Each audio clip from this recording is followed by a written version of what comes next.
Welcome into Seattle Seahawks today. I am Tom Downey. I got a whole bunch of stuff to discuss with you guys. We got some news on Seahawks roster moves, a look at their practice squad so far, and the Seahawks have officially released their unofficial 53-man depth chart, so we'll break that down for you. But we're going to begin with some roster moves that the Seahawks have made, beginning with Nick Bellore. He has been re-signed by the organization. He was originally part of the 53-man roster cuts. Seattle did something very similar last year with him, where they cut him originally and then brought him back in time for week one. He's going to start at fullback. Now, the corresponding roster move here was the moving of Phil Haynes to injured reserve. Now, the rules are different this year. For Seattle, and all NFL teams, I should say, you're going to be able to bring an unlimited number of players back from IR, and they have to miss at least the first 3 weeks. So you could see Haynes return as soon as week 4 to Seattle.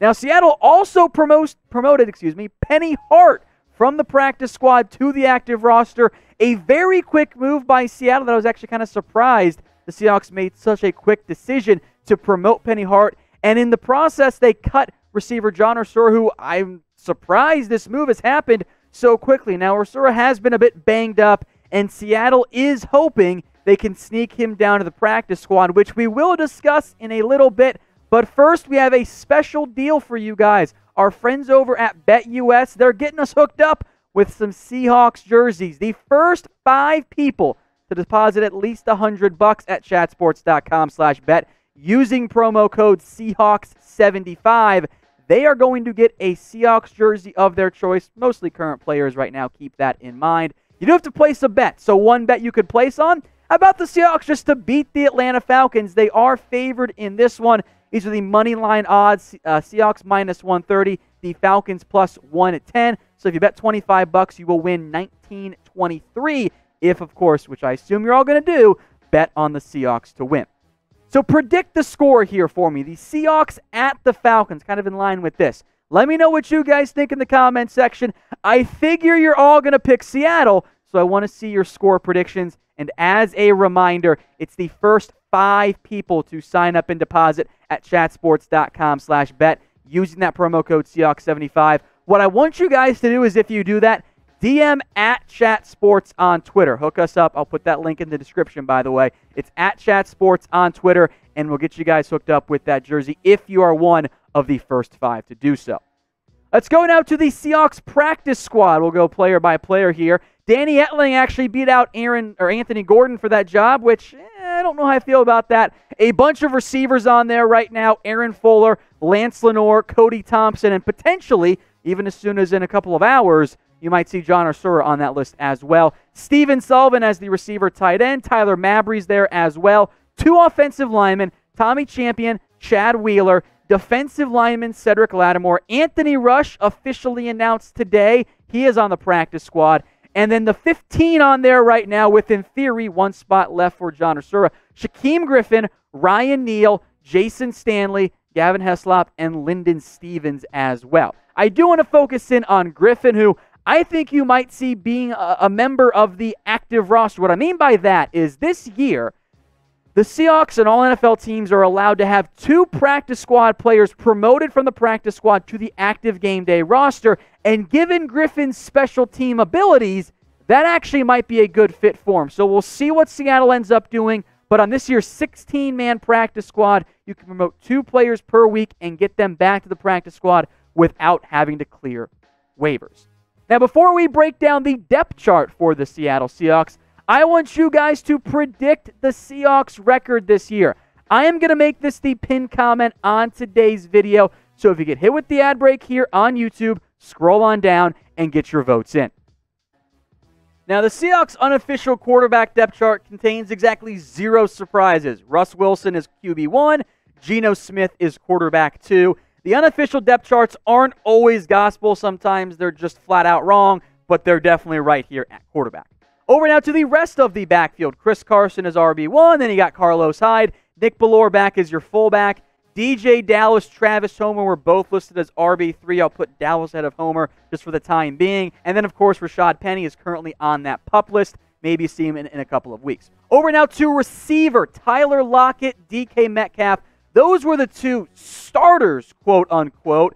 The rest of the depth chart doesn't have a wide receiver 3. They just have 2 starters there. Philip Dorsett, David Moore. I think Dorsett is receiver 3, but I wouldn't be stunned if it was David Moore. I think Freddie Swain and Penny Hart right now are backups for the time being, and then Josh Gordon remains suspended by the NFL. As a reminder here, folks, BetUS is hooking us up with 5 jerseys for you guys, only if you are among, of course, the first 5 to deposit. Head over to chatsports.com/bet. Use the promo code you see on screen, Seahawks75, and then DM at ChatSports for the details. $100 gets you that sweet 125% deposit bonus, so get in while you still can. Over now to tight end. They had the first 2 guys, Greg Olsen, Will Dissly. Hollister and Wilson were kind of on top of each other at tight end 3. I'm going to put Hollister ahead of Wilson. I think we would all agree with that. Colby Parkinson, by the way, does remain on that NFI list for we'll see how long. The offensive line, this is where there were some interesting developments in terms of what the unofficial depth chart said. Dwayne Brown, Mike Iupati, Damian Lewis, Brandon Shell, duh. We broke down Ethan Posick being your starter, I should say, at center yesterday, so that makes sense. He's on the unofficial depth chart there. Cedric Ogbuehi, he is listed as the backup of both left tackle and right tackle. Phil Simmons on IR. Jamarco Jones listed as a guard. He can play both guard and tackle. My expectation, he'll kind of be a swing utility man on the offensive line, just like B.J. Finney can be, especially Finney more so on the interior.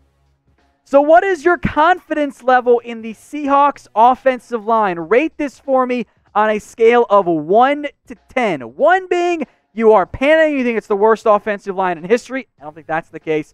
10 being you think it's the best offensive line in the NFL. I don't think that's the case either. Somewhere in the middle, so get your votes in the comments section. Over now to the defensive line, and we will discuss Bruce Irvin here in a little bit, even though you don't see him on there. L.J. Collier, Poona Ford, Jaron Reed, Benson Mayowa. That all makes sense. Rasheem Green as the other defensive end. Alton Robinson and Demontre Moore listed as actually what Seattle called that Leo, that outside edge rusher. Darrell Taylor, by the way, still on the NFI list, so a little bit thin, at least for the time being in Seattle. Maybe in week 1, after the change in terms of vested veterans, maybe you could go see Seattle add another defensive lineman. Damon Harrison, I'm just saying, is still out there. Now, when it comes to the pass rush, I have some concerns, and I know many of you do as well. Who do you think will lead the Seattle Seahawks in sacks this year? Let me know what you guys think in the comments section. You got guys like L.J. Collier, Benson Mayowa, but you also have someone like Bruce Irvin. He is listed as the Sam, that strong side linebacker for Seattle. He will play that role. He'll also just be a pure defensive end at times, so he's going to kind of play both. Just depends on what down Seattle is in. No surprise, KJ Wright, Bobby Wagner, Jordan Brooks, top backup to KJ Wright, Burke Irvin behind him. Cody Barton listed as the top backup at both middle linebacker and that strong side linebacker spot. I also say long-term, keep an eye out for DeAndre Walker. Seattle claimed him off waivers when, I think it was the Titans who ended up cutting him. That could be a potential piece long-term for Seattle. And now over to the defensive backfield here. Now, Seattle did not list a nickel starter. I feel pretty darn confident making it Marquise Blair. What they did do, by the way, was list Quinton Dunbar and Trey Flowers as an or at quarterback too, which means we don't exactly know who's really going to start. I gave the edge to Dunbar, but it's up in the air. So let me know what you guys think in the comment section. Who do you believe should be cornerback 2 for Seattle, behind, of course, behind Griffin and behind the dynamic safety tandem of Diggs and Jamal Adams? Who should start? Let me know in the comments. Type QD for Quinton Dunbar or TF for Trey Flowers. And then to wrap things up here, absolutely no surprise when it comes to the special teams depth chart for Seattle. Jason Myers, Michael Dixon, and then Tyler Ott are your 3 specialists. Tyler Lockett listed as the both punt returner and kick return starter, with David Moore, Travis Homer, and Ugo Amadi set to back him up.